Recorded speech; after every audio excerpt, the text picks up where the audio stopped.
I'm Dave D, and you're watching XP Team USA.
It's Thursday, it's 8 o'clock, and it's the Big Detecting Show. Good evening, Mr. Gaylor. Evening, Dave. How are you? Oh, I'm absolutely knackered. You know, the gym I go to and I put the belt on at the gym. It's called an Uptivo belt. So basically it logs everything that I'm doing and whatnot. I thought to myself, I'm going to try that at work, see how we go. So I wore it in work today. Have a guess how many calories I've used today. 8? 7,500. That's a lot. That's It's a hell of a killed lot. me. It's killed me. Did people 9.5 take the hours. mickey? People take the mickey of you at work. People do that anyway, but what? Oh for yeah, in that's particular? true. Yeah. Did you manage to get some raises then? Well, I went back to work, as you know, and I've not wore a mask very regularly because I've not been out, and the mask's done me head in within a matter of hours. So I thought, right, it's coming off. So there you go. Have you tried? What mask? The leather one with like the snooker ball? Yeah, that's the one. Yeah. Oh, sorry, yeah. COVID mask. Sorry. Yes, COVID mask. Anyway, before tonight's guest joins us, Luke, can you run the video, please? You know I love the Vikings, don't you? Of course. Hard to pick a favourite thing about the Vikings for me, but it might be the names. Things like sort of Eric, Bloodaxe. And I was thinking we should have Viking names. I've got one in mind for you. Bo Little Squeak. That's a good name. You don't get to choose your own name. Bo Little Squeaker. What am I? Rick the the detritus. Rick the detritus? Yes, you seem to find a lot of detritus. Yeah. I don't like it, but I'm going to have to take it. I'm going to prove you wrong. By the end of the day, you're going to be calling me Rick Heavy Find. Let's go. After you. What are we doing? Sliding? Oh, well, that's a bit quicker than I wanted it to be. No, Don't be slow. Come on now, watch out. There's a rock there. There's definitely a rock there. River Hunters starts Monday the 5th of April on Sky History. And that particular trailer didn't have enough of tonight's guest, Mr. Gary Bankhead, in it. Good evening, Gary. How are we? Very well, gentlemen. Good evening. Marvellous to have you on the show tonight. Been looking forward to this, haven't we, Adrian? Yeah. Very interesting.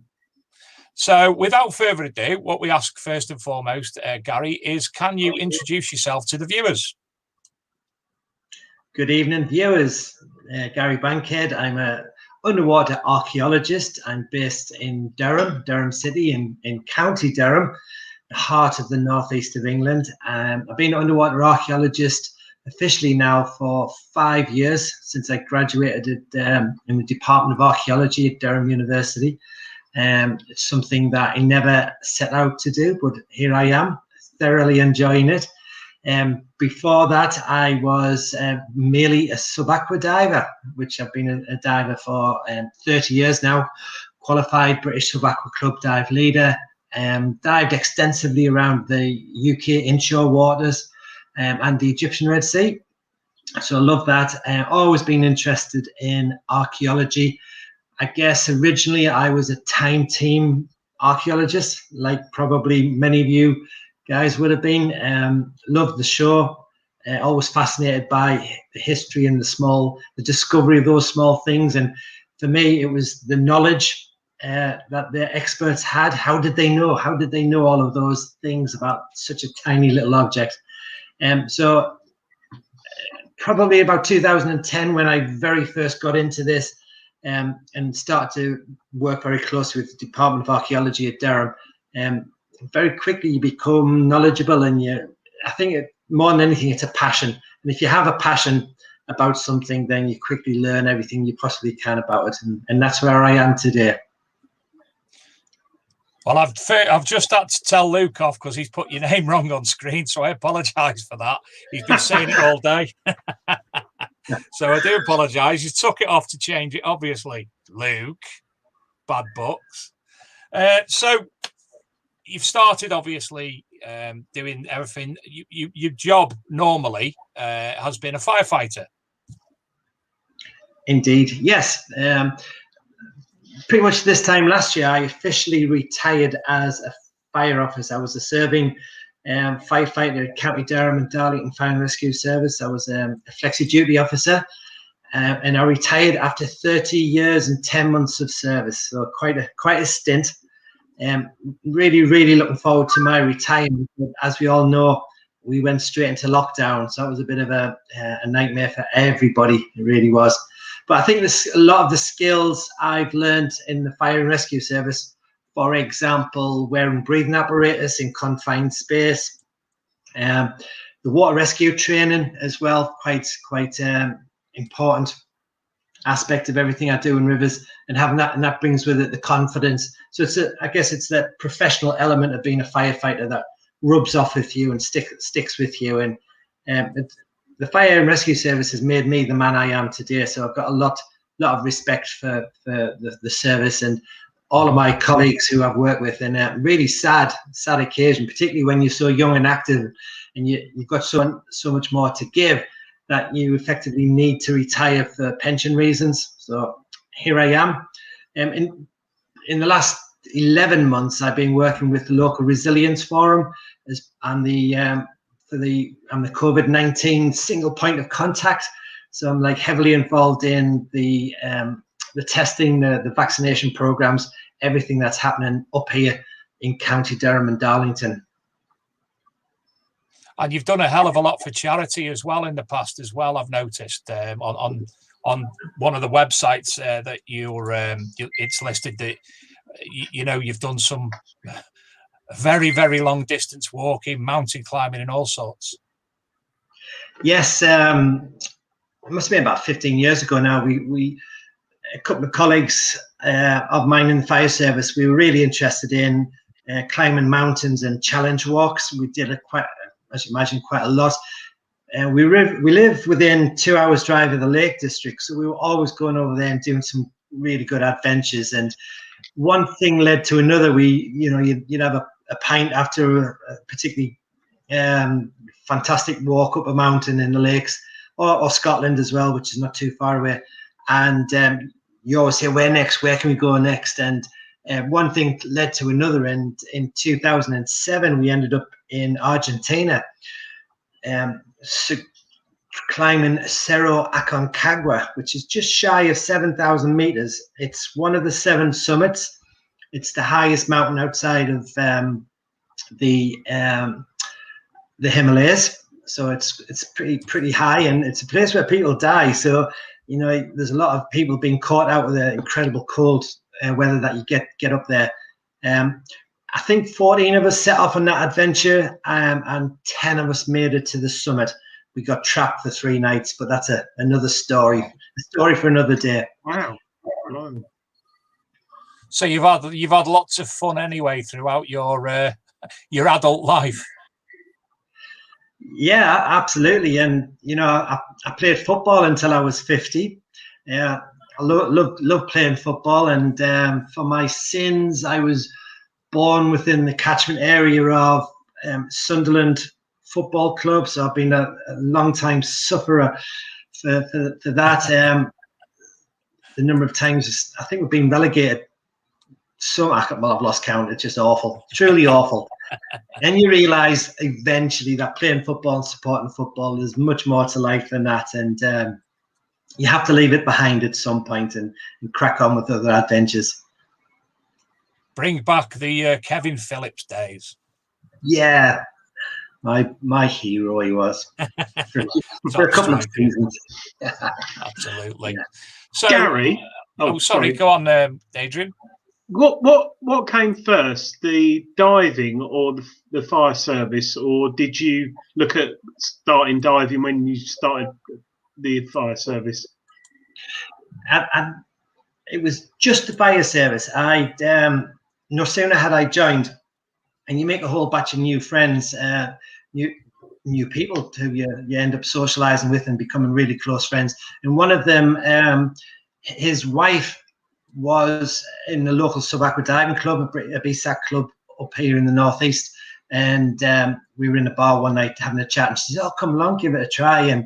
And within a couple of weeks, I was sort of hooked, loved it. In those days, being a firefighter, we were firemen in those days, we were so badly paid. It was pretty tight, and nobody had any spare money. So to buy brand new sub-aqua kit was just out of the question. You literally had to beg, steal, and borrow the kit to get in and do those initial dives. So it was just, I think, within 6 months of becoming a firefighter, I started my course to learn how to dive at the local BSAC club. Right. I'd surmise that the using of the tanks obviously aren't dissimilar to the use of breathing apparatus. Obviously, a lot of differences, but being able to put one on is more or less second nature to you straight away. It is, and yeah, and you're right. I alluded to that earlier. You're wearing a full face mask with probably, I think it was, I can't remember how many liters, 18 liters cylinder on your back with compressed air in. You got your helmet, your flash hood, all of the gear that goes with it. So it's quite heavy, but you're fit. You're in your prime of your life as a young firefighter, and you very quickly learn. The training is pretty intense, mind you. You go in the heat, the smoke, and that really well prepares you. And ultimately, throughout your fire service career, you will go into multiple burning buildings, literally, and trying to either put the fire out or rescue people who might be trapped. And that happens more frequently than you perhaps realize. It's only the big fires that make the news, but every couple of weeks as a firefighter, you'd be probably wearing breathing apparatus in a real job. and you quickly become very confident and proficient in it. You train all the time as well. So that confidence, that experience, the ability, you know, when it's pitch black and you can't see your hand in front of you, even with a torch, you can't see through the smoke. The issues of claustrophobia and things like that, you quickly get over them, and you're just very professional. The training comes in, you do research techniques and everything. So to progress onto subaquia diving initially is a swimming pool, you know, where the visibility, you can see one end to the other. It's just so easy. And if you can keep your demand valve in your mouth and keep your mask from flooding, remember to keep breathing, that helps as well.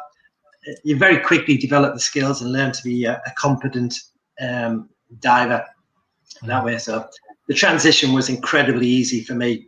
I think more so because of that fire service background. Yeah, I completely agree. When I was doing industrial cleaning back in the 90s, I was on several BA courses with they give you the fog mask, and you have to make your way through mazes. And you know, that's not even close to what firefighting is. But for me to actually be able to do that, you know, with all the danger and the heat and everything else going on around you, couldn't imagine that. But the fog itself, that was something else. Obviously, thereafter you started to dive. Where were you originally diving?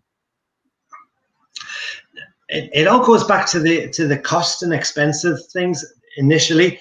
So I guess in those early years, it was very cheap, or relatively cheap, to literally drive to your local coast and go in off the beach or off the rocks and do what we call a shore dive. So you build up your experience at being based at Durham. I'm within 15 miles of the northeast coast. So you've got the major rivers of the Tyne and the River Wear pumping out all of their often dirty water into the North Sea. And so we did a lot of early scuba diving there, but you're always hindered by that poor quality of seawater. You couldn't really see very much. But the Farne Islands, Beadnell in particular, are just an hour away, just up the A1 motorway, and you could do a really good shore dive there. And once you develop your skills and you're competent doing those shore dives, you're naturally looking to get offshore. And fortunately for us, within I think 3 miles of sea houses is the Farne Islands, which is this incredible, beautiful marine environment. The wildlife up there is above the waves is especially fantastic anyway. And there's no big rivers polluting that area of the Northumberland coastline. It's beautifully clean and nearly all year round. And ultimately, we ended up doing a huge amount of diving in the Farne Islands, renting a boat and going out, maybe 10 divers and spending a day out there doing a couple of dives, and then come back in. And then eventually you're looking, where else could we go? And going up to Oban was the next logical step, particularly during the autumn and early winter, where the Gulf Stream kept that area really warm. So you could dive, you have a much longer, a greater extended dive season by going up there and diving the wrecks up in the Sound of Mull, which is just absolutely probably some of the best in the UK. So the most adventurous diving I've done was up at Scapa Flow, the German high seas fleet, which is scuttled just after the end of the First World War. And you have an incredible amount of huge monsters of battleships and pocket battleships and frigates and MDs. I don't know what the name. The smaller corvettes, all of the vessels that are just sunk, and they're pretty much still in situ. I know many of them are being raised and dragged out there for scrap, but there's still some wonderful, amazingly huge battleships up there. And visibility is fantastic, but really, really challenging. They have very deep dives, typically 30-meter dives, just to get to the hull. And then you've got to go down underneath, and amazing, and I'd recommend it to anybody, but only if you're fully competent, fully trained, and you've got the best kit, the best tobacco kit that money can buy, I guess. How much are you looking at, Gary, for all the gear for the kit? If I say wanted to start tomorrow and do my qualifications, how much roughly are you looking for all the gear? I've literally just had to replace my my diving regs, the old, and for a set of regs alone, which comes with a first stage and a second stage and a pony regs as well. You're looking about £450 brand new for a good set. You can pick them up second hand. I imagine half that, but that's just one bit. That's just the regs to go in there. You would probably spend £150 to £200 on a brand new cylinder for a 15-litre cylinder. You'd probably spend another £300, £400, £500 on a stab jacket. The dry suit is going to knock you back anything between 300 to 700 or 800 if you want the best. Then you throw in the hood, the gloves, the fins, the mask itself. Very quickly you can spend £1,500, I would say £1,500 minimum to get your kit that's half decent to get you into the water safely. But you would expect a passionate diver to spend in excess of £3,000, £4,000, £5,000 on probably some good kit. We can save your life, so I suppose it's quite important. Yeah, absolutely. So you went abroad. You've been to the Red Sea diving and places like that as well since. Yeah. The pretty much diving hard boats out of Sharm el Sheikh. So we go over with the dive clubs, about 10 of us, go on a big liveaboard for a week and just hit all of the big wrecks. And the mecca for any diver is a wreck called the Thistlegorm. The SS Thistlegorm, a British merchant ship that was sunk during the Second World War. It was, I think the bombs, sort of one German bomb must have landed towards the stern of the ship and blew a big hole, and it quickly went down. But the vessel itself, which is quite substantial, remains, I would say, about 80% intact. It sits upright on the seabed, and it was crammed full of munitions and supplies for the British Army based in Africa at the time. And you can swim through. You swim through jeeps and bikes and BMW old bikes that were in there, packs of 303 rifles. Every weapon you can imagine the British Army were using was crammed in there, and it just absolutely. And the marine life that's there is just absolutely outstanding. Everything you can imagine is there on the wreck. The big downside to that particular wreck is it's so popular. It's a magnet. So we were very fortunate that we were in a day boat, in a liveaboard. So we arrived there early in the evening, just as all of the day boats went back. So you're talking about, when I was there was about 35 to 40 day boats, each one crammed with about 10 people, who set sail at first light from Sharm or wherever they can, sail for about 3 or 4 hours to get to the wreck. Everyone dives in and then does a couple of dives and then goes home. But we got there just as they were going, so we did a couple of good night dives. And I remember doing a solo night dive, pitch black on this shipwreck, and all I had was my torch. And the fish that just came in, it was surreal. Slightly terrifying, because you always expect a great white just to take you from behind and munch you up, but hugely rewarding. And just, you can understand why people will pay very good money to fly out there and dive that particular wreck time and time again. Yeah, just wonderful wreck, that one. It's something I'd love to try, but I don't think I'm in the peak physical condition to do so anymore. But I ended up going, where did we go? Gran Canaria, on one of the underwater submarines with the big windows so you can see everything and all the wrecks. And that's the closest I'll get, but absolutely adored it. I did it once in Cuba about 25 years ago, but it was a typical British holiday. So the night before, we all got drunk. Then we spent about an hour in the swimming pool testing it all out, and then went straight out on a dive. And I was severely hungover, dehydrated, all the things you shouldn't do. But one thing I did notice is the minute you hit the water and you go under, the peace and tranquility is bizarre. It's freaky. It's just lovely and silent, and you hear the bubbles from the tank, and you see the fish and the colours.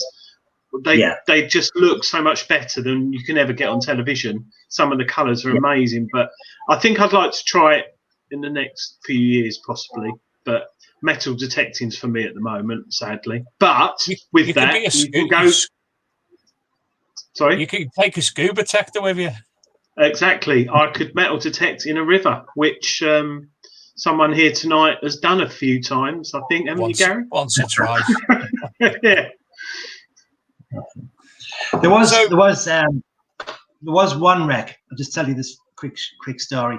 Just off South Shields Beach, it's 1 mile directly out. So it's just south of the River Tyne, at Tynemouth. You got big South Shields Beach, 1 mile off. There's 2 wrecks that sort of straddle. They sit on top of each other. It's called the Oslo Fjord, and the other one's the Eugenia Chandris. So the 2 World War II wrecks. One was filled with I'm going to say stores, munitions for the army as well. And the Oslo Fjord was this big troop carrier liner. So they both hit mines and sunk quickly during the Second World War.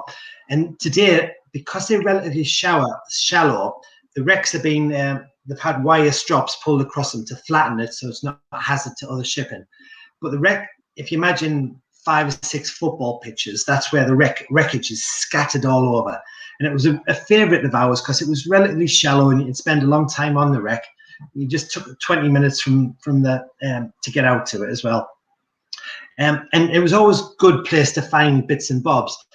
And on this one particular dive, I remember just swimming along past the big boilers, and I came across another diver from another boat. We were the only boat that was there on the surface, so I was really surprised to see this other diver. I was like, who the hell's he? And I just watched him, and what he was doing, he was digging this hole, this huge hole, down through the sand and the silt, right at the edge of the wreckage. And he was pulling out 2-pound anti-aircraft shells that didn't have the rounding, they were just the blank shells. So he was pulling them, and he had a pile, this huge pile. And I was like, oh my God, that's how you find the objects. You dig down. And the next time I was on that wreck, I did a similar tactic, and I found 37 of these 2-pound shells. And I was like, wow, and that was it. I became the diver who knew how to find things, because that's what I would do. When I could, you would just dig down through the sand and shale or whatever it was, and find the artifacts there. And that little lesson I learned on that particular dive stood me in really good stead for years later when in the River Wear, when I knew instinctively you had to dig to get the objects. The old objects. I'm waiting for Adrian to speak here. No, I'll wait for you, Dave. So there is the natural progression, but how did you actually come to look at a river and say, I'm going to dive in that river? Because river diving must be, obviously is a totally different monster than diving in the sea, as is diving in the North Sea in comparison to the into Egypt. How did it come about that you ended up deciding to dive in a river and look for things? Yeah. Well, I live in the outskirts of Durham City, so it's an ancient medieval city with a stunning World Heritage site and cathedral and castle. Everything's there. The city itself, if anybody's not familiar, sits in this large peninsula. So the River Wear creates this natural loop, and the castle and everything sits pretty much defended on 3 sides by the river. And one Sunday morning, my wife and I, Angela, were down in Durham doing our normal walk just around the peninsula and everything. And we ended up in a coffee shop that sits just at the edge of Framwell Gate Bridge, which is Durham's oldest bridge. and we were just chatting about things. And Angela inquired about when I was going to go diving next, but she meant the North Sea. But given that it was April, it was too early in the season. Diving was some months away. It was weeks away. And so she said, why don't you go diving in there? You're sure to find something old. And she pointed down to the River Wear. On that particular day, the river was the same colour as the coffee we were drinking. So I dismissed her idea. I said, no, that's crazy. She says, no, Durham's got this rich history. You're bound to find something. Give it a go. So a couple of weeks later, conditions improved, and I crossed the bridge again. I thought, I think she's got a point. I might just do this. So I managed to convince my brother Trevor to join me on an exploratory dive. Let's go and have a look. You never know, we might find something old. So this was April in 2007. So we had this cunning plan. Again, it was early on a Saturday morning before anybody was about. We took our cars down to Pimlico, little area of Durham, and carried our pretty heavy kit right down this big hill, down to the water's edge. And like stealthy otters, we just entered the water and we set off swimming upstream. And our very naive plan was to swim underneath Prebins Bridge, which is probably one of the youngest bridges. It's only just over 200 years old, and swim around heading towards Elford Bridge. And with a view to, we might find something. In those days, we never had permissions to dive. But our plan was, if we got caught, we would simply plead ignorance and just promise never to do it again. So we did that dive. We swam 2/3 of the way around towards New Elford. But actually, conditions were really, we use the word grim to describe it. It was so cold. It was freezing. We had sort of like ice green foreheads with the intense cold of the water. And we never saw an eel, let alone a salmon or a trout. And so it was just muddy, sandy, gloopy stuff, and it wasn't nice. So we made a decision to turn around just to get out of there. And as we did, and we swam back underneath Prebins Bridge, and this was about less than 100 meters from our exit point. And at that moment in time, I was never ever going to go back to that river. It was so bad that I just didn't enjoy the experience at all. But Trevor spotted a trowel on the riverbed, and he picked it up, and it turns out that it was a silver trowel, and it was inscribed with the name of an Archbishop of Canterbury. So it was presented to the Lord Archbishop of Canterbury on a site provided to the diocese by the Bengal Coal Company Limited. No, not Limited, Bengal Coal Company.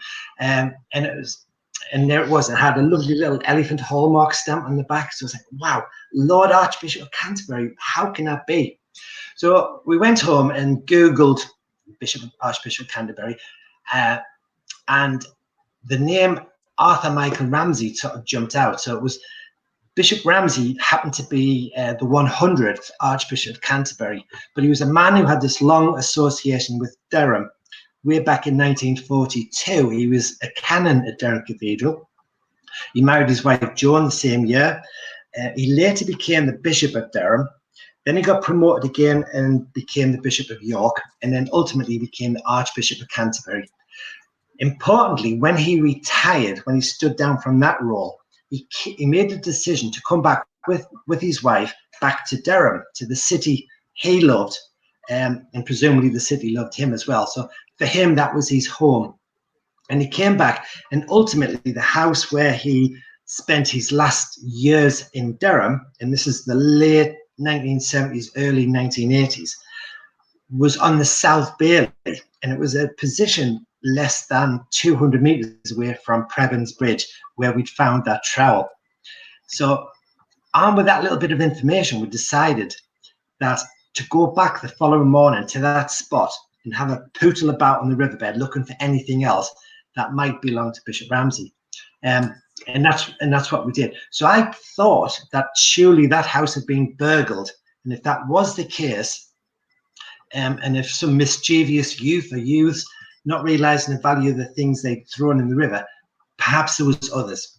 So that was the rationale behind why we would go back to Prebends Bridge.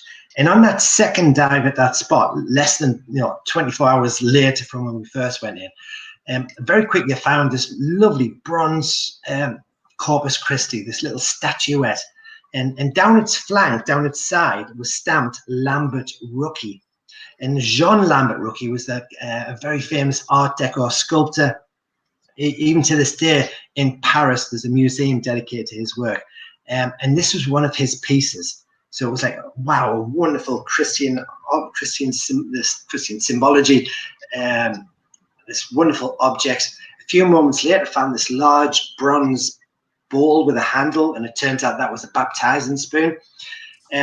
So to cut a long story short, we had 3 objects. We had to do the right thing. So given that, I was a watch manager in the fire and rescue service. Trevor then was a sergeant in the Royal Horse Artillery. So we clearly were respectable members of the community. We had to do the right thing. We got an opportunity a couple of weeks later to go and meet up with them, to just randomly knock on the door of Durham Cathedral in the chapter house and just declare what we'd found and tell our story. And you can just imagine how skeptical Durham Cathedral were at that time. But eventually they believed our story, and we were commissioned to go back. We were asked to go back to that spot and do a full survey of the riverbed around Prebends Bridge with a view to finding other objects that may belong to Bishop Ramsey. The exciting thing, the last page of the signed agreement said that 50% of the value of anything we found would be given to the finders, and the landowner, Durham Cathedral, would be entitled to the other 50%. So that's what Trevor and I did for 2 years. We went back to that spot underneath Prebends Bridge, and we found absolutely dozens of gold and silver medallions and crosses and other Christian related objects all associated with Bishop Ramsey, and that's what essentially got us into river diving. That chance find, that chance comment by my wife Angela, give it a go, and that chance discovery. Otherwise we would never have gone back to that spot. That's amazing. It is. So you would suggest then it was a burglary? No, well,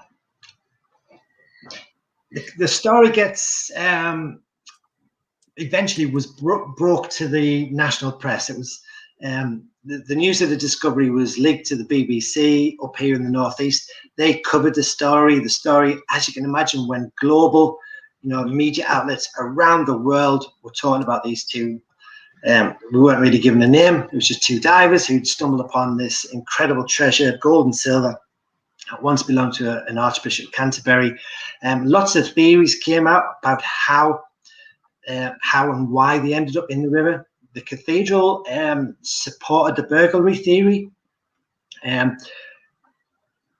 while others suspected that Bishop Ramsey himself threw the objects into the river.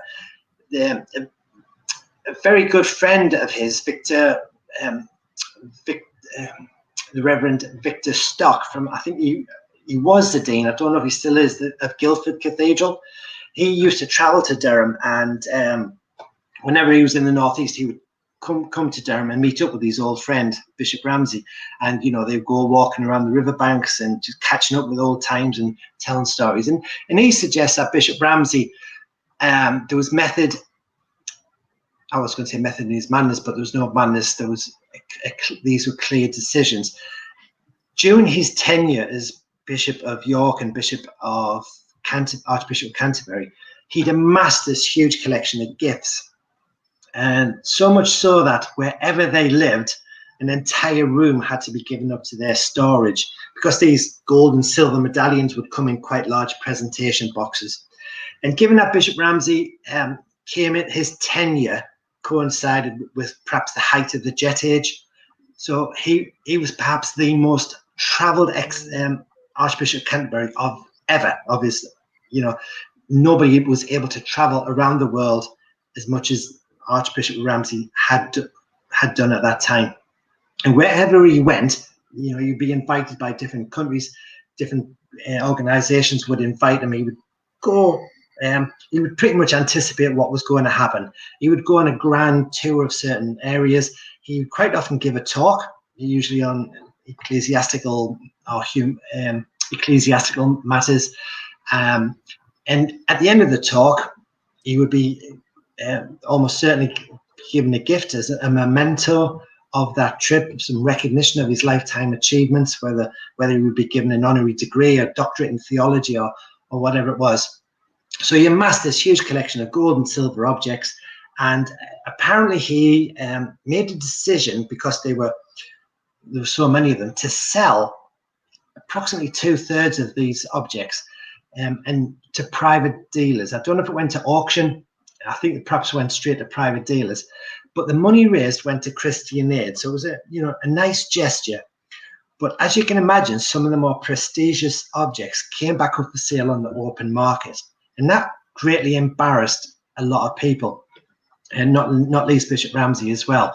The organizations and institutions who given Bishop Ramsey the objects themselves were asking questions, why didn't he return them? So it was quite an awkward time. So he was actually at a loss with what to do with the remainder that he had.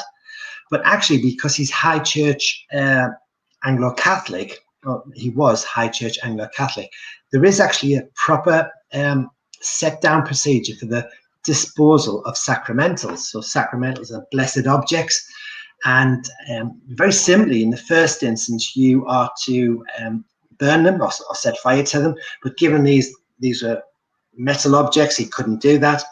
The second option allows you to bury them in the ground, but it has to be ground that isn't trodden upon.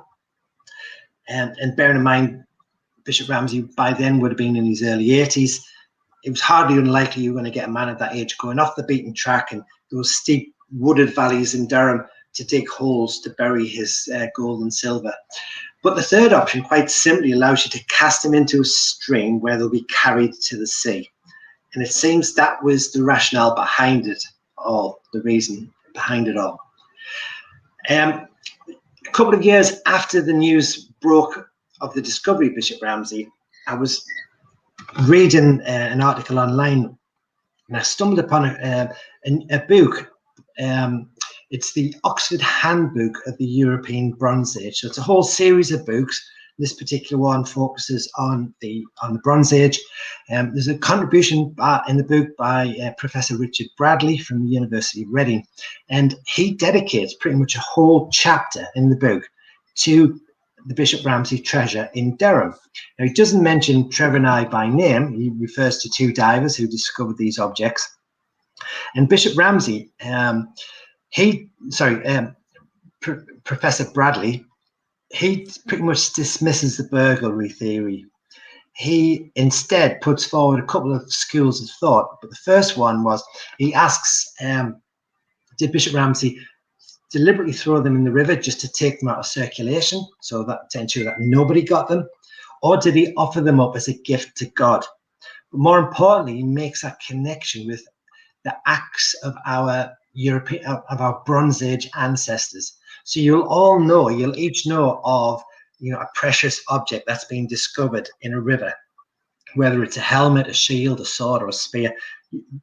These discoveries have happened in recent years all around Europe, and it seems that votive offering that our Bronze Age ancestors was doing, potentially Bishop Ramsey himself in this modern day was doing very similar.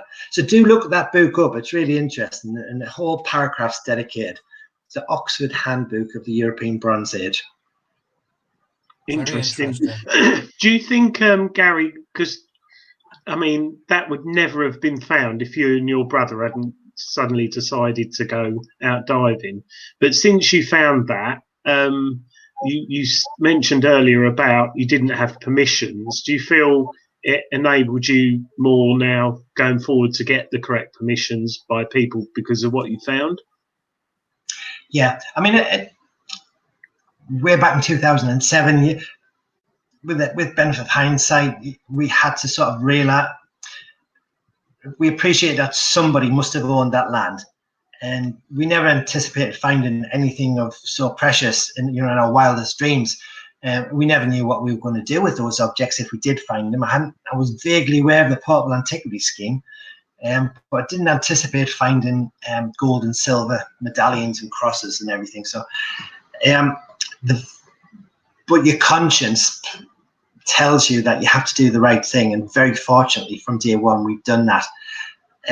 By way of a coincidence, following that initial approach to the cathedral, we very quickly were introduced to the resident archaeologist for Durham Cathedral, and we had an agreement whereby literally everything that we found at Prebends, and many of the objects weren't associated with Bishop Ramsey, were given to the archaeologist to be recorded. And we got to know Norman very well.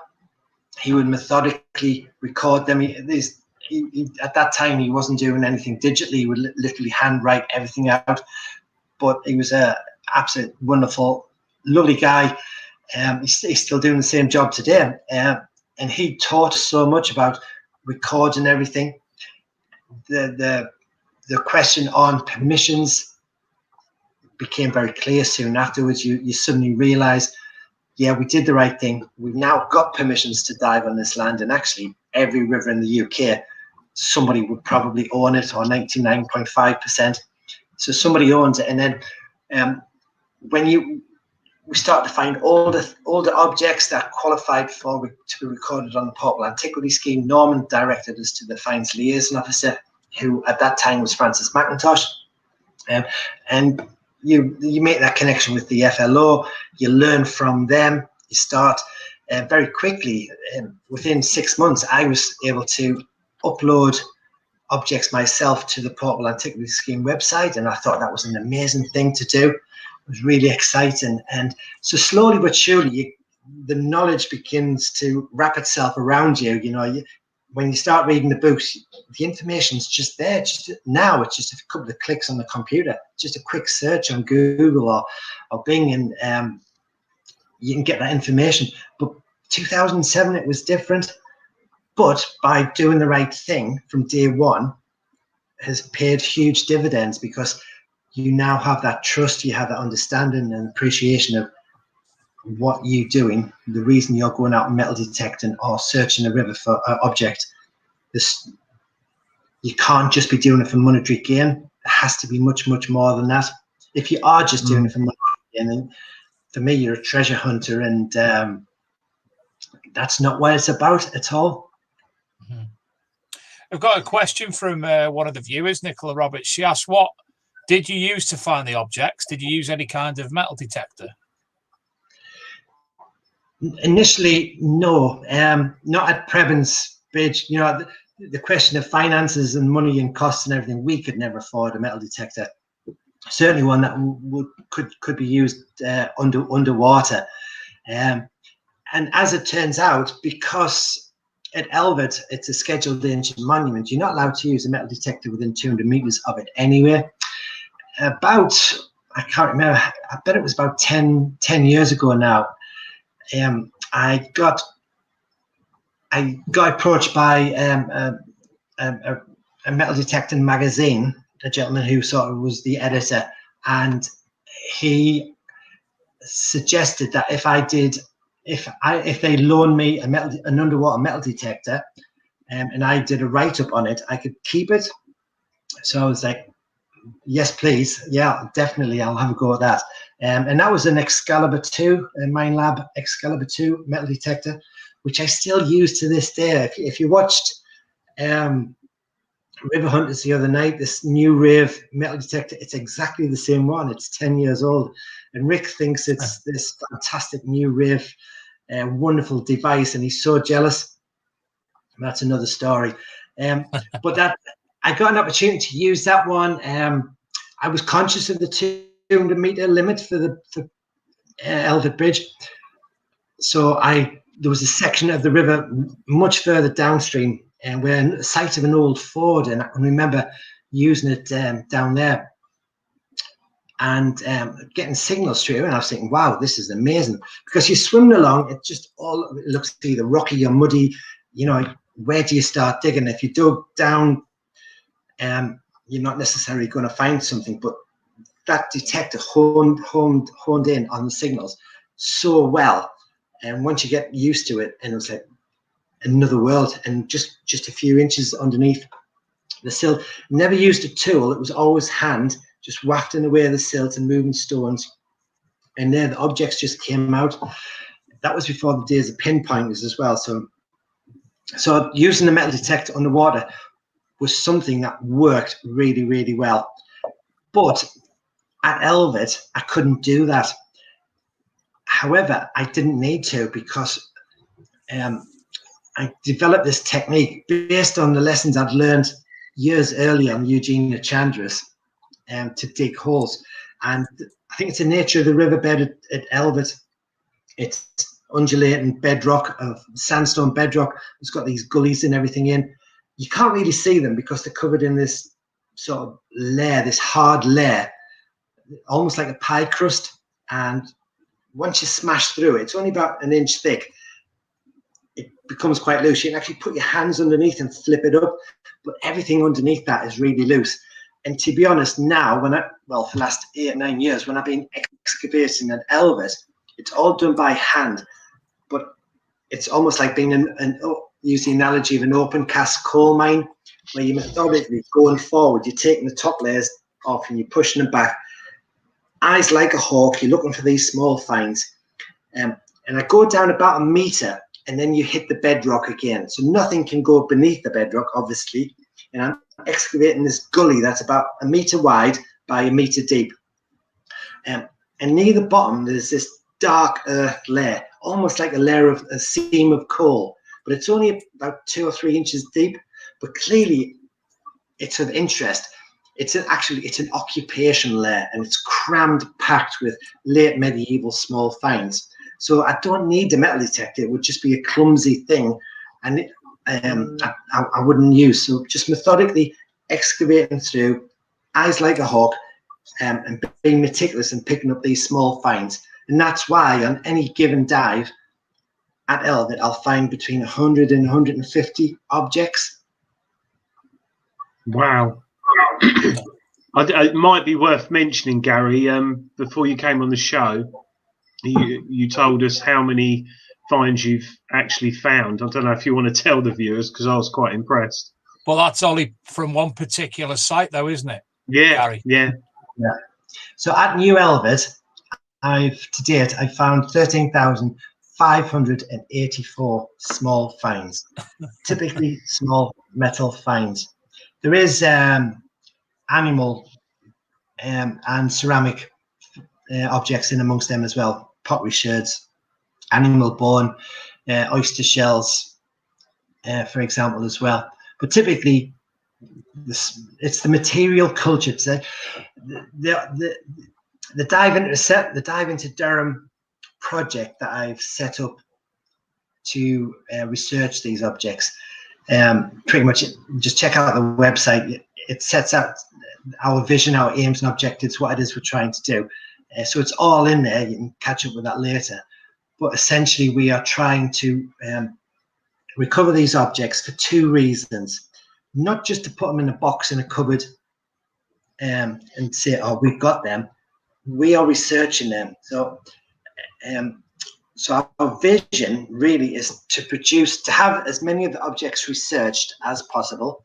I do a great amount of that research, but also I work very closely with the Department of Archaeology at Durham University and engage their students. So their students, every year when they get a new cohort, and these are MA master's students undertaking the Museum and Artifact Studies module, they are each given one of my objects. It could be a buckle or a pin, it could be a button, a coin, a lead cross seal, any one of the thousands of objects, and they have to produce a 3,000-word research report on the objects, and that's part of their coursework, and that gets marked and assessed. But at their disposal, they've got a wide range of analytical, scientific equipment at their disposal. So EDXRF, scanning electron microscopes, have got everything that they can use to analyze, to read those objects. So the 13,500 objects that we've got, we call it the Dive Into Durham project. It's been described as the largest collection of late and post-medieval small finds in the northeast of England. It is a regional and national resource.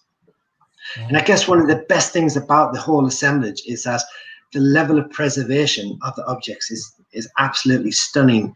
And that's because they've come from this anaerobic layer, like I've just described, about a meter below the riverbed, where there's no oxygen, so there's no corrosion. So these objects are coming out in pristine condition. We even have surviving textile and leather just coming out, just like what a mudlark would find in the Thames, in the anaerobic mud down there. And they're exactly the same sort of objects as well.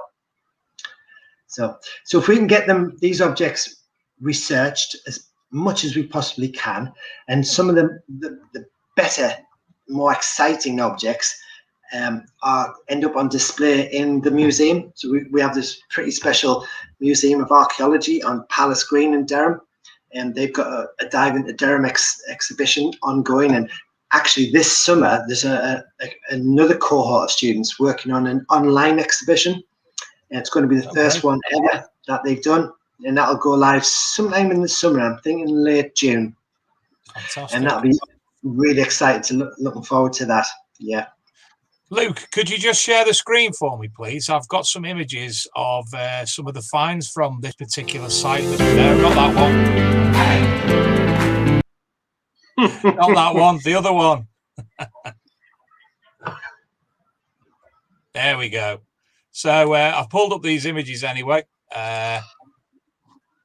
Obviously, you've got yourself. Come on. There you are.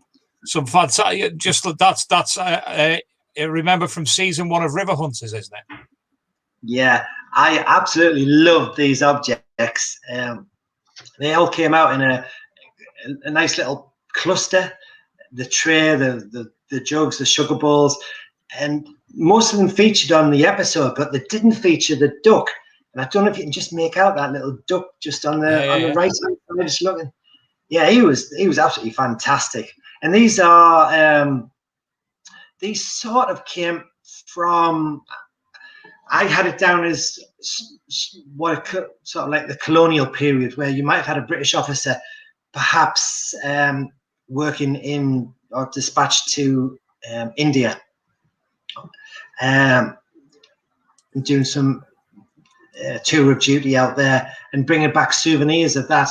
And maybe, just maybe, those objects were stolen from his house in Tewkesbury and just dumped in the river. So that's what we thought about them ones. They're about 120, 130 years old. And some lovely little silver pieces in there. And it really was fantastic how they all came out together as well. Same spot. Yeah, there's even a pair of silver tongs in there as well, and strange little discs. We didn't know what many of the objects were. And you know what? I don't know where those objects are now. I'd love to know. I would have loved to have had the opportunity to research them a bit more as well. What's the duck, Gary? It's a duck, mate. A duck goes quite. Yeah, what is it? Is it a pot or is it just a duck? It's it opens up, the top comes off. So is it turin? Oh, forget. I don't know the word. Oh. No, tureen. That's the word. There's a little set of tongs inside it. So you would have sugar tongs, maybe little sugar thing. Sugar bowl, yeah. A lot of the stuff was copper, but silver plated. Yeah. And there was a couple of pure silver bits as well. But an amazing find with my Garrett AT Max. Picked them up straight away. Do you know when the guy from the TV company sent us over the bump for this season? I forwarded it over to Adrian as well, so he could watch the first episode.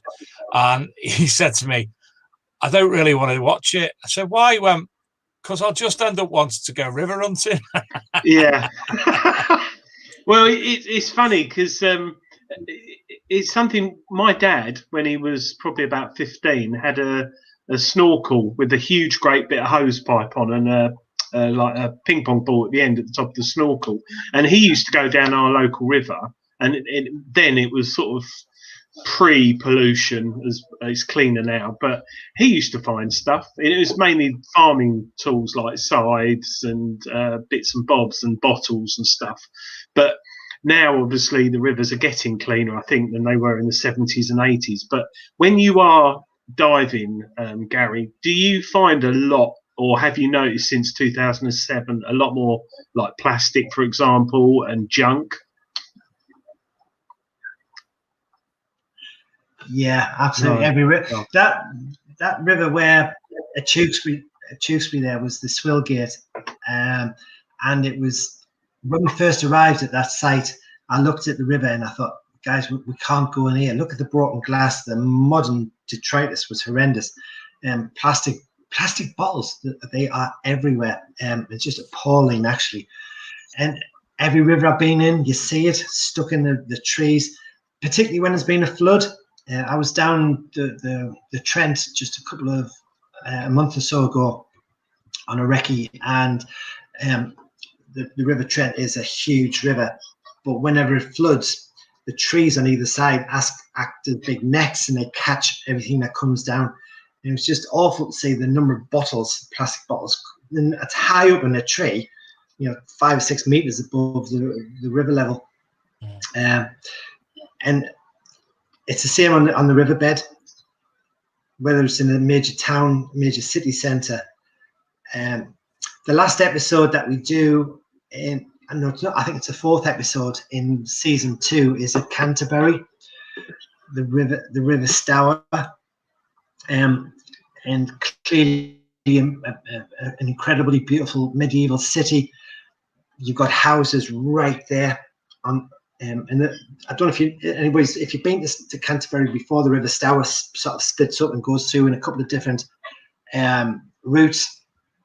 And the number of there's a lot of Second World War bomb damage in the river. Given that it says Canterbury itself is a major shrine for Thomas à Becket, we were hopeful that we would find something from that period. But you've got to get through the modern detritus first, and the broken glass, the bottles in there, just scary. The river itself is crystal clear, and once you find a really nice, good part, it was relatively safe to dig.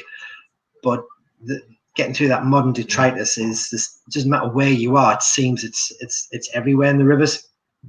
So the running clear, but the modern plastic and the modern rubbish is still there, and that's the heartbreaking thing. There's a new documentary come out on Netflix this past week.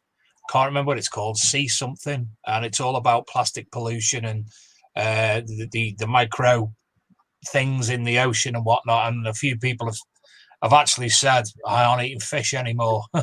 So yeah, it's everywhere. Natural pollution. That's the population for it, isn't it? How we are now. Not we as in we, but we as in the population, sadly. Tell us about this picture, Gary. It's a lovely little cross you've got. Isn't it just? It's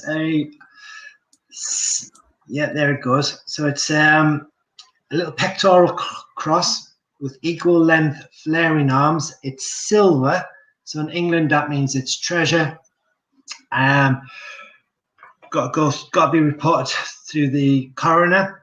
Goes through the treasure trove process. Found that particular one in 2019. It was one of the last dives I did at Elbert.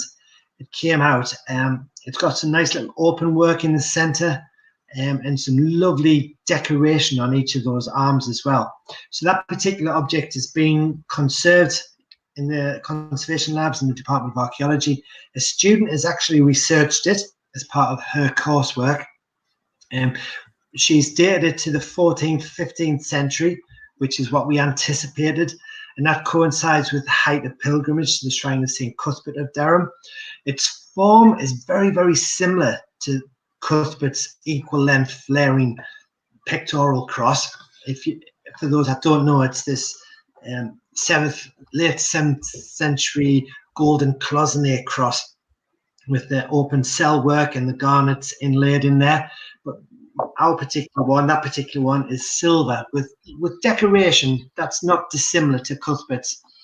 Given that St. Cuthbert's shrine is 315 meters away or so from the find site, and along with the fact that very close to where I found that sign, pilgrim sign or pilgrim badge, I found several, well, nearly 25 other pilgrim badges, and there's 3 pilgrims ampulla as well come out.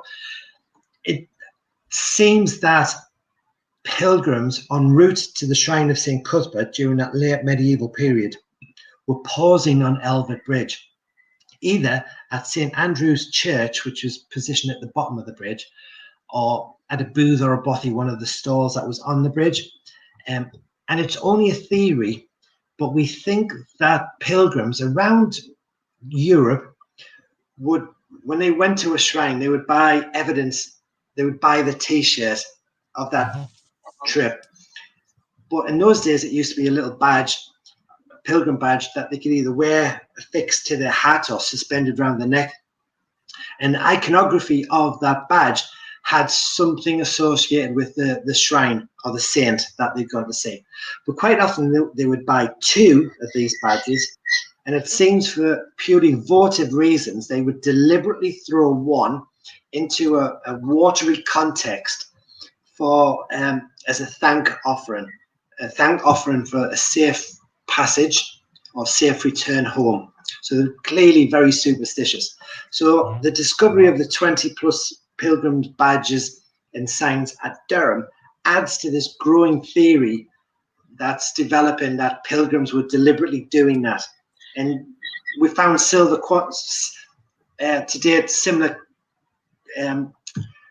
pilgrim badges have been found in other riverine sites, for example, the River Thames in London, in the Mill Stream at Salisbury, even in Bristol in the dock, which has been dredged on numerous occasions. And there's a belief there that those pilgrim badges are associated with the shrine of Compostela, Santiago de Compostela in Spain, because during the medieval period, that's where the ships would return the pilgrims back from that grand pilgrimage to Spain. And when they disembarked in docks at Bristol, they would throw a pilgrim badge into the river as a thank offering, and it seems what's happening. So that silver cross that you've just seen there is clearly important. I've just been in discussion with Bishop Auckland Castle. They've got a brand new museum called the Faith Museum. It's going to open in 2024, I believe. So it's got, and they're going to house a number of pilgrim badges and other faith-related objects, and one of which may well be that cross. So I'm really proud to be associated with Bishop Auckland Castle's museum there. Fantastic. I'm just going to jump through a couple of images. You can see Gary loving his time in the river there. And we'll get on to, these are the cloth, some of the cloth seals that you mentioned. Now it's the Durham lead cloth seal assemblage is what it's known as totally, is it? It is, yes. 328 of these little lead cloth seals constitutes the largest collection of such objects available for analysis outside of London, so it's of national importance.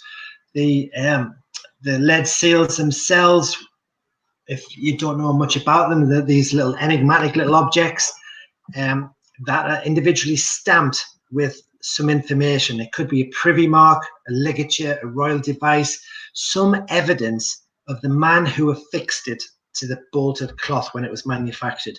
So in England, since the time of Edward III, if you were a weaver who intended to sell your finished product, your bolted cloth, you couldn't do so unless a crown-appointed official inspected it first, and they were called alnagers. And an alnage official were very unpopular men, as you can imagine.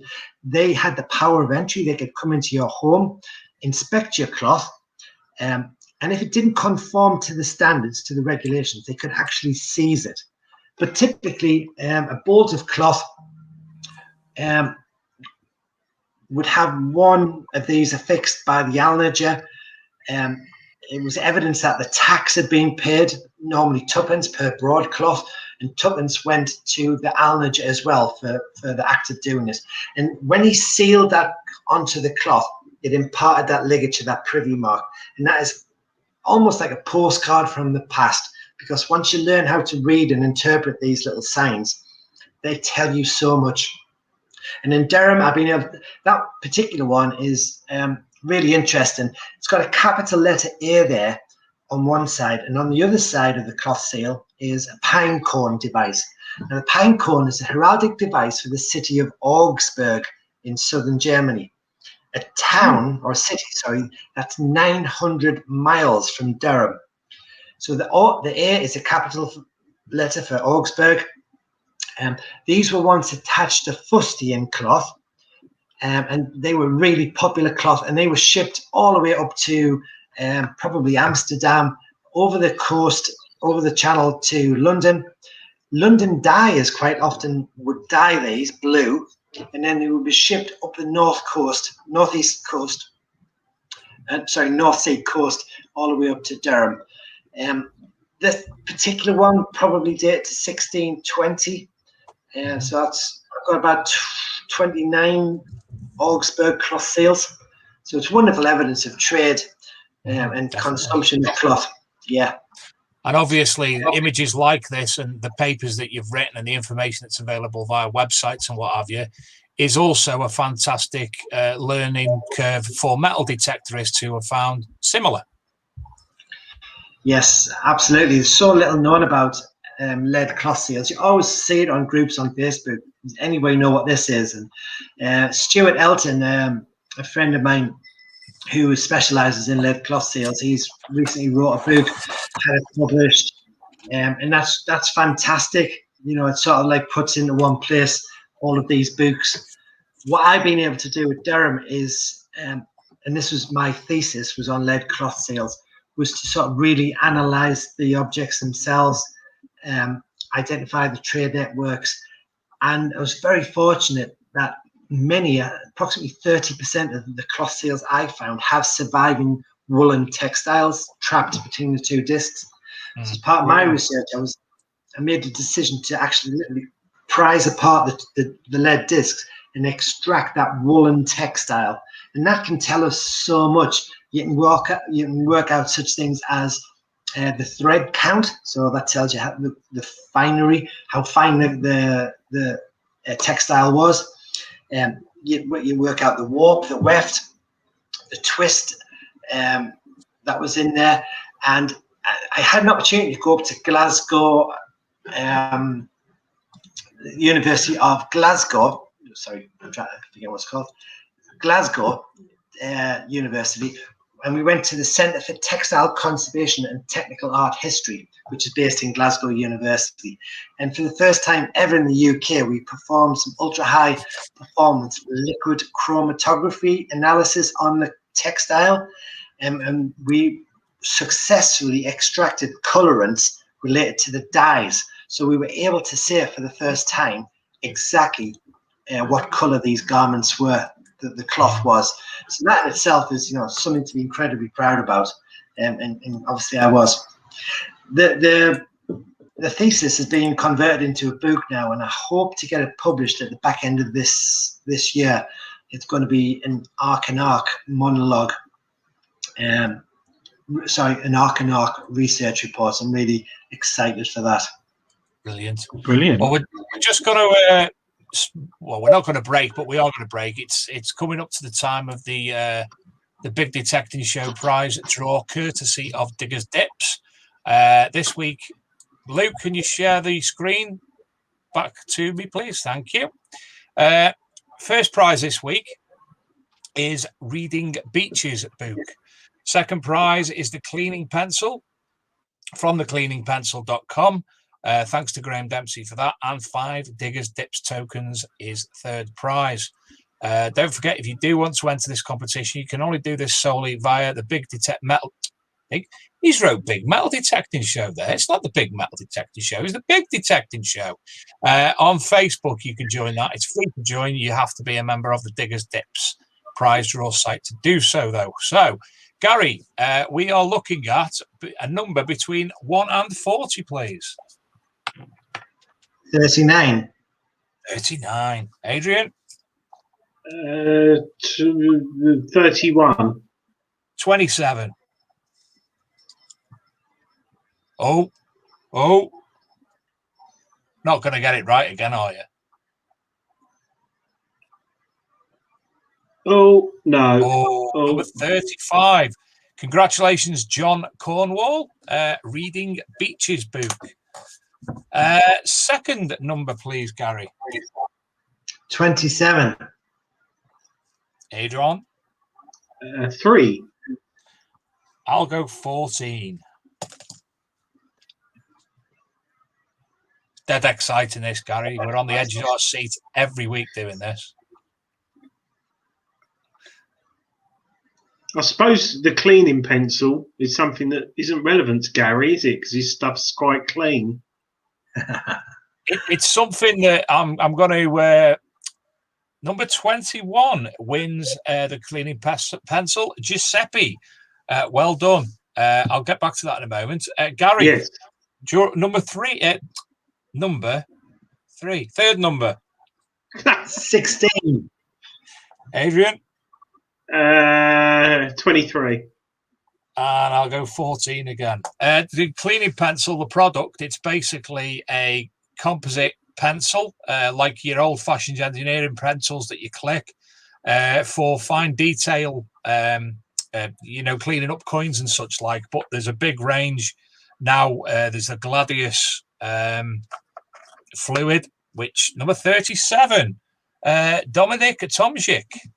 Well done there. So congratulations, John Cornwall, first prize, Giuseppe, second prize, and Dominic Tomczyk, third prize. They will be contacted via Diggers Dips via an email, and you'll be able to sort out that between yourselves. Thanks again to Chris and the team from Diggers Dips, and to Graham from the Cleaning Pencil Company, and his wife, Natasha, or Natalia, is it? Natalia. Nat. Thank you all very much. I'll stop sharing now and come back to the norm.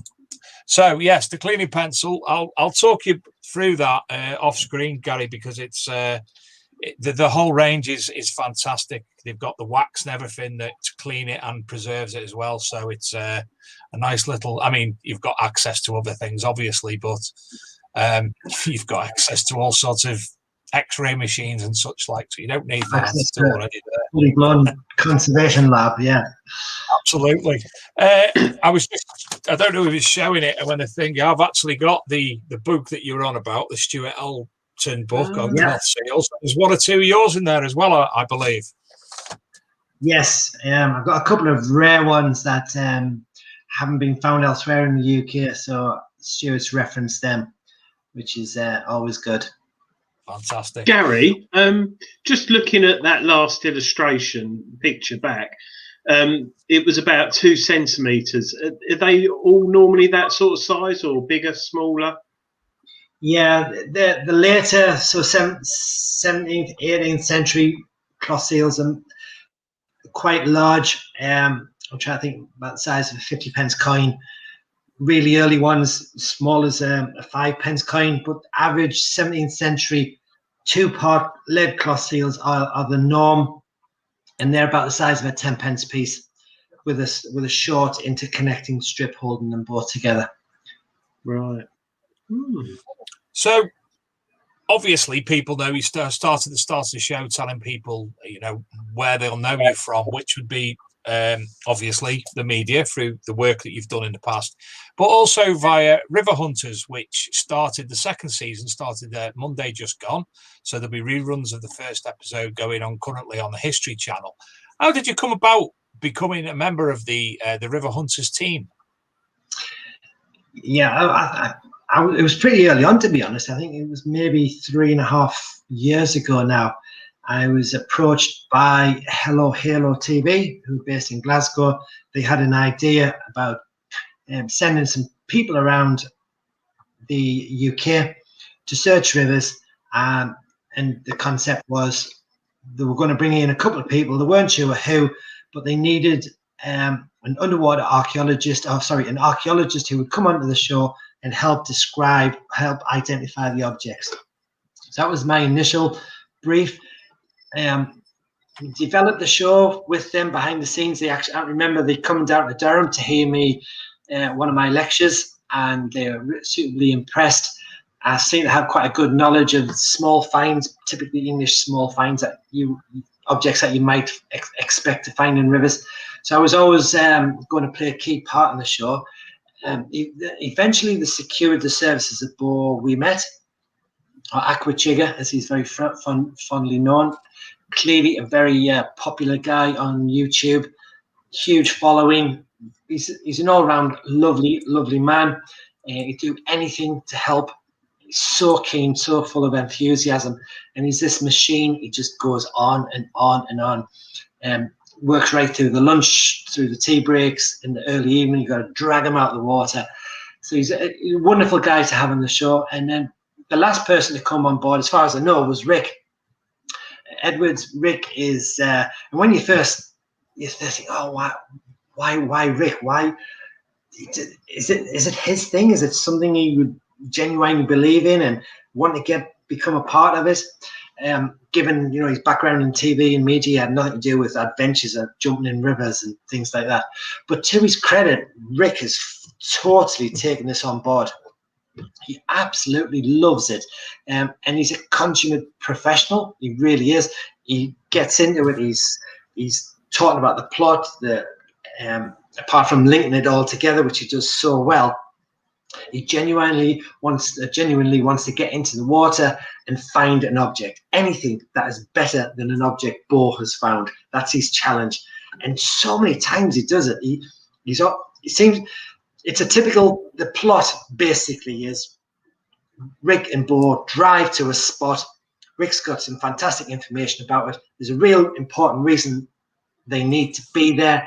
It's an ancient battlefield site, for example. And the likelihood of finding objects is really high because all of these dead people ended up in the water at that spot. And they'll arrive at the site, have a bit of a chinwag about it, just come up with a brief plan, and then they'll both go in. And that's when Rick makes his discovery. He'll pull out that silver Roman coin in that first 15 minutes. And for him, that's job done. And that's just the way it's happened so many times. It's weird. So they mess about in the river. Because Rick needs some more information, he'll go off to find some more information about another site. But they need somebody to keep Bo company. So I get dragged in and I get stuck in with Bo. And together we are in there looking for objects, and quite often all three of us are in there, and it's just absolutely great fun. Bit of competition, loads of banter. We really enjoy doing. It's just this massive adventure of discovery, and it's just so well put together. But for me, for all three of us, really, we know that the viewer wants to see objects, wants to see us make those discovery, and we never know what it is we're going to find. And some of the objects come out so random, so weird. What in the hell is that doing here? How has that object got in this bit of river? And many objects we literally don't know what they are. Nobody knows what they are. Just the curse of the strange iron object, I guess. But many of the small finds are instantly recognizable, and that's where I sort of come into my own, where, given all of the knowledge I've got from my finds in Durham and working with the Department of Archaeology, I can bring something to the scene, explain, perhaps describe how it's important. So that's essentially the show. I remember I rendezvoused with the team up at Corbridge. We were looking to investigate the ancient. One of the sites potentially was going to be the Roman bridge at Corbridge. And so we rendezvoused up there. It was the first time I met sort of some of the senior directors, producers of the show. And they came up there. And I took them to the site of the ancient Roman crossing, which you can just make out to this day. Some of the piers are still in the river. And I was explaining, why this site's important. And we've got Roman legions crossing at this point and everything. And the lady who was with us, I won't mention her name, But she says, Gary, just what you've just said there on camera, will you do it again? Just say it again, but on camera. I need to capture your enthusiasm in the way you've just described what would have happened 2,000 years ago at this spot. So she did it. She recorded it on her phone, and lo, unbeknown to me, she went back and she says, look, I think I found somebody who can be that, I wouldn't say anchor man, but somebody who would be that constant in the shows. And that was it. They reached out and said, Gary, would you do the whole series? Unfortunately, with season 1, I had a pre-booked family holiday, which was lovely. However, it meant I missed 3 episodes. I was pretty gutted by that. I really was, but I couldn't cancel my family holiday. But season 2 come along, and there I am. I'm in every episode, and quite instrumental in lots of the discoveries. And that banter, adventure, and discovery is something that is this theme that runs through. And this season, particularly, we find some amazing objects. We really do. I was near to tears when you found the knot sword and found out it wasn't a sword. No, better be a sword, and it wasn't. That was so heartbreaking. But the hand grenade from, was it about the 1700s that Bo found, was absolutely, that again is a find of national significance. It truly is, yes, from the Battle of Killiecrankie or the Battle of Rinrory. It actually had 2 names, that battle, and Rinrory being the name of a house, a building that was actually in the centre of the battlefield. And 1689, so it was the Jacobite rebellion, the first time you had a Jacobite victory against the government troops, and the Redcoats were effectively decimated. It truly was. Something like 2,500 men in total died on that battlefield. If you imagine this big, long Scottish glen, you've got the River Garry running all the way through it. And the government forces were stretched out over some considerable distance, so thin, in fact, that the soldiers were only 3 deep. And there were 7 government regiments lined up, all facing uphill, looking at the clansmen who were just out of range. But strangely, there was only 6 clan regiments available. So it was 6 against 7. So as the battle unfolded, the regiment, I think it was Leven's regiment, who were in the centre, were untouched.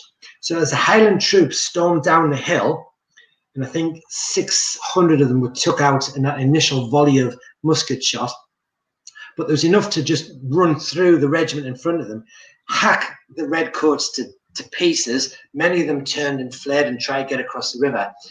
But the second that clan's job was done, their next thing in their mind was to run off to the baggage train and steal as much loot as they possibly could. And that's what they did. So the whole battle was over in 20 minutes or so. But incredibly, in the centre, you had this Leven's regiment of men unscathed, untouched, and half of Hastings' regiment were just next to them. They survived. So they joined together. They made for the battlefield was pretty much deserted. So they made for this Rinrory house, and they made a decision. They could either defend, get themselves behind the big walls, and fire muskets to keep off the clansmen. But they were really isolated, and they never knew whether they were going to get replenished or anything. So they made a decision in the hours of darkness, so about midnight or so, to go down the track and cross the River Garry at the site of this ford. And the second they were over the river, they were essentially free. They were home free, and that's what happened. So about 900 men crossed the river at this particular point. And I went up to do the recce, and we walked the river. We walked the battlefield site, and for the first time you get this comprehension of how massive it was, and you realize that those men who survived crossed the river at a certain point. And I had a massive breakthrough. I found an old map of, I think it was 1864, of the area, and it actually had the ford marked on. So I was able to line up all of the surviving the features and pinpoint the spot of that crossing.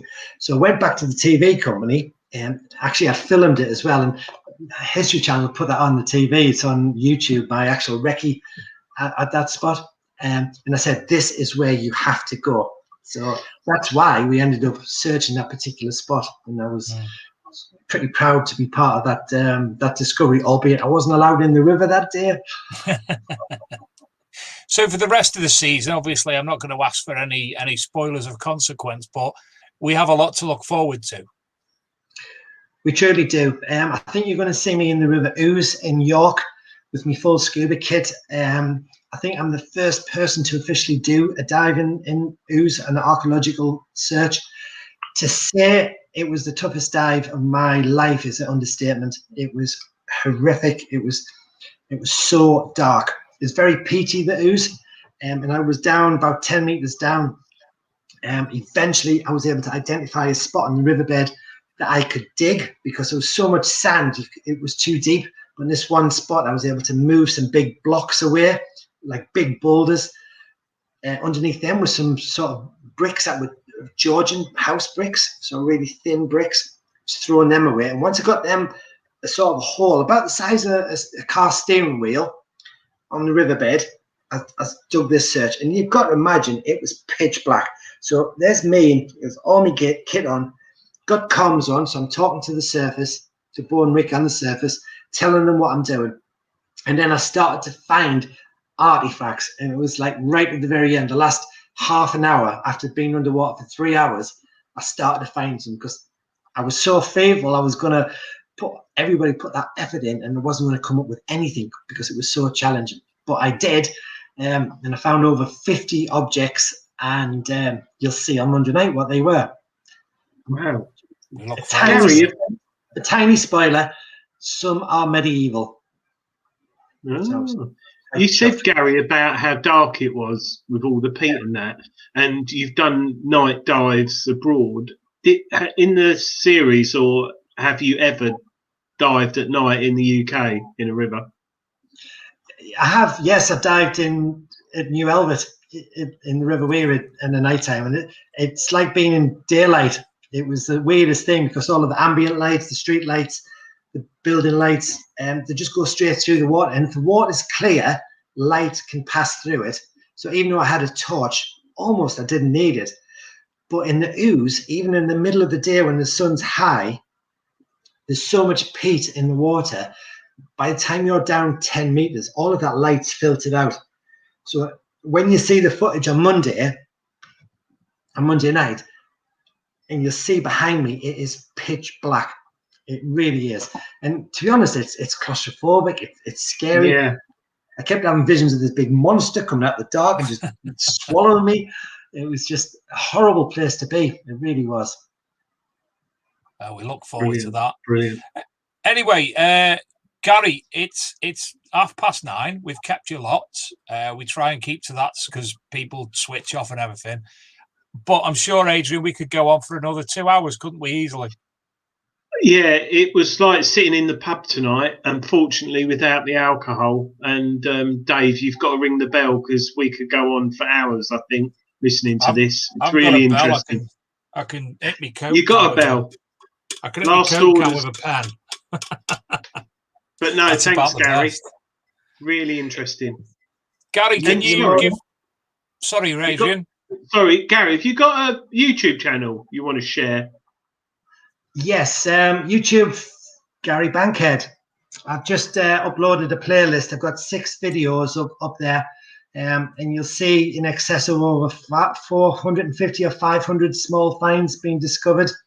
And I take them back home, tip them out on the table, and go through them on my finds tray and just explain what they are. Really informative. I just launched that a few weeks ago, so do give me a follow. Instagram, Gary Bankhead. There you go, guys. Thank you. Yeah, I definitely need those subscribers. Well, I've just subscribed. I was number 112. I'll follow you. I've subscribed and I'll follow you on Instagram now. That'll be the one. Yeah, Instagram, Twitter, everything's just Gary Bankhead, underwater archaeologist. And Dive Into Durham.uk is the website. It's packed with information. Got some great photographs of the small finds. and it's nothing but education, adventure, discovery. Just a great little world to be in. And there's my dive kit there. Well, what I'll do over the weekend, Gary, when I'm not at work because I'm there now a lot, I will push the channel for you. I'll put a post up on the website and push the channel, get you some more subscribers that way. But I can't see it being very long before that takes off massively, to be fair. Yeah, agree. I'm going to do some work with the History Channel to get some. We're going to do quite a lot more videos this next summer. So I'm quite excited by that. So slowly but surely, it'll really ramp up the number of videos on there. Fantastic. Well, I'll be keeping up. Well, I've subscribed now, and I'll be keeping an eye out anyway. Because obviously, I find it so intriguing and interesting. I mean, the closest I get is magnet fishing, and it's not even a it's nothing on what you're doing there straight away.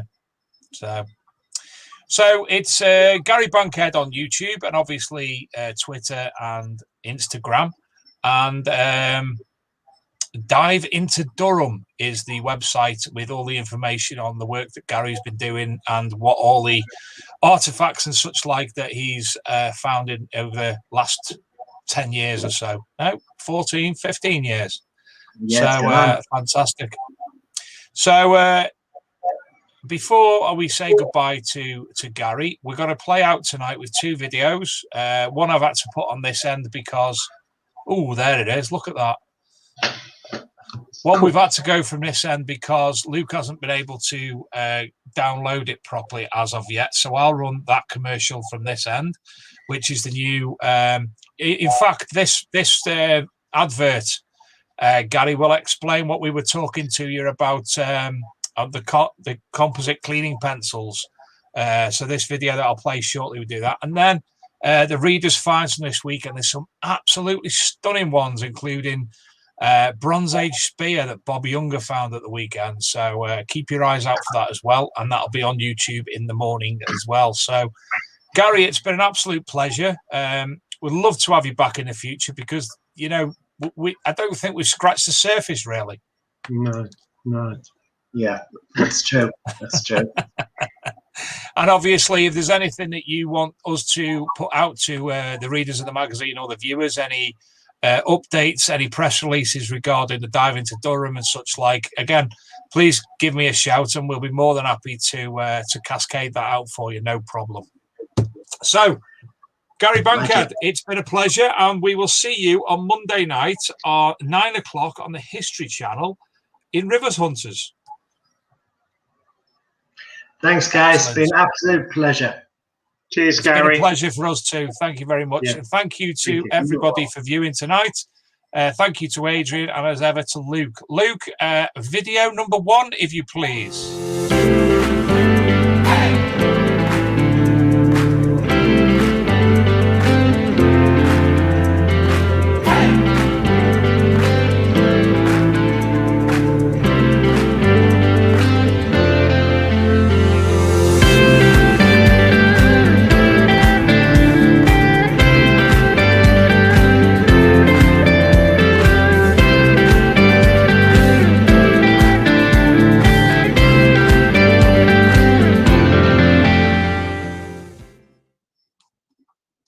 That was video number 1. And now I've got to find video number 2, which is, it's there. And it's the right one this week as well. So good night, everybody. Thanks for viewing. I will see you all next week with Kerry Fuller from the Lost Tapes of History podcast. Good night, everyone.